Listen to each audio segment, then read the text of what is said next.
خواب اور اس کی حقیقت۔ خوابوں کا آنا معمول ہے۔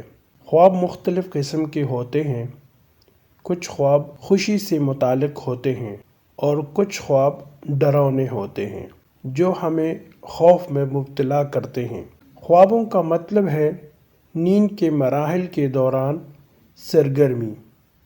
یہ ایک ذہنی سرگرمی ہے جس میں تصاویر، جذبات، خیالات اور جسمانی احساسات شامل ہیں۔ یہ عام طور پر غیر ارادی طور پر رونما ہوتے ہیں۔ نیند کے مراحل بھی آپ کے خواب میں اہم کردار ادا کرتے ہیں۔ بہت سے لوگ مختلف خواب دیکھتے ہیں۔ یہ ان کی روزمرہ کی سرگرمیاں بھی ہو سکتی ہیں۔ اگر آپ کوئی ڈراؤنا خواب دیکھ رہے ہیں تو یہ کسی فلم کی سین کی وجہ سے بھی ہو سکتا ہے۔ اس کے علاوہ کچھ خواب ایسے بھی ہوتے ہیں جن کی وجہ سے ہم مسرت محسوس کرتے ہیں۔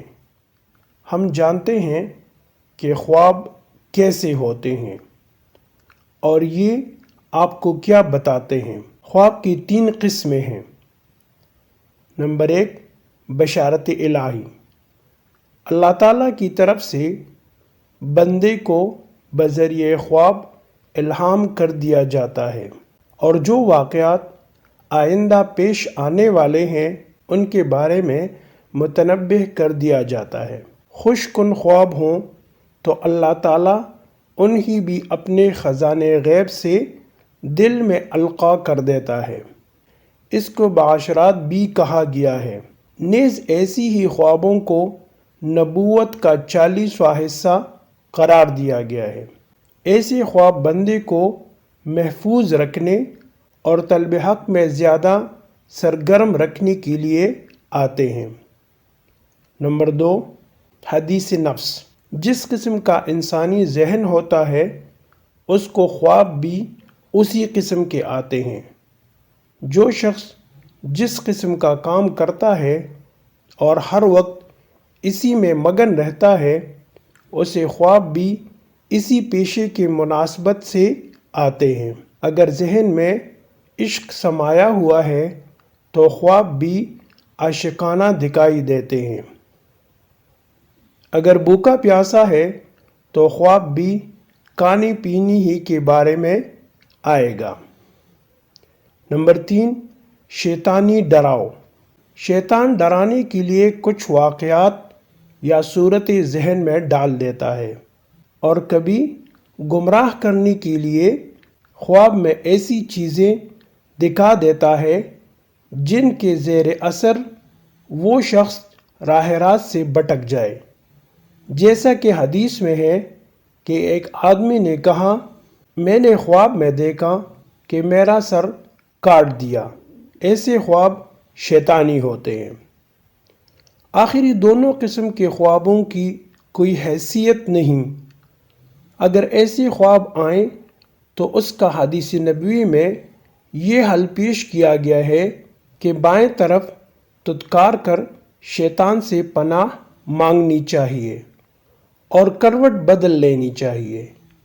ہو سکے تو نماز بھی ادا کرے تاکہ برے شیطانی اثرات سے پوری طرح محفوظ ہو جائے۔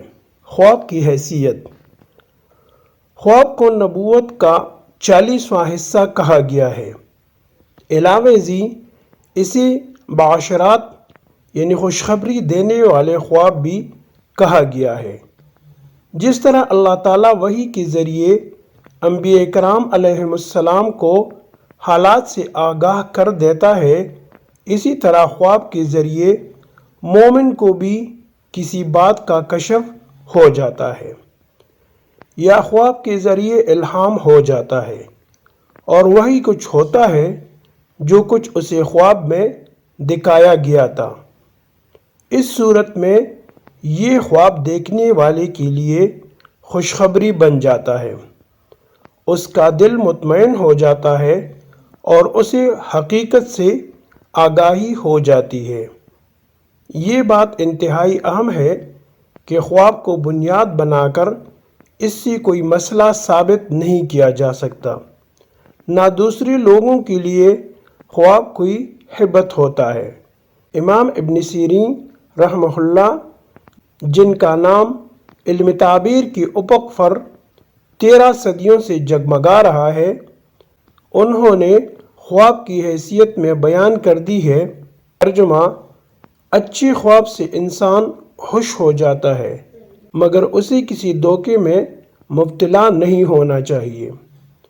اس سلسلے میں دھوکہ اس طرح لگتا ہے کہ کسی کے بارے میں غلو کی حد تک عقیدت مندی کا اظہار ہونے لگتا ہے کہ وہ بڑا نیک اور پہنچا ہوا انسان ہے، تبھی تو اسے اچھے خواب آتے ہیں۔ یہ انسان کی کمزوری ہے۔ ایسی ہی خوابوں کو بنیاد بنا کر کئی افراد نبوت کا دعویٰ کر بیٹھے۔ اگر کسی کو اچھے اور سچے خواب آئیں تو اسے چاہیے کہ اللہ تعالیٰ کا شکر ادا کرے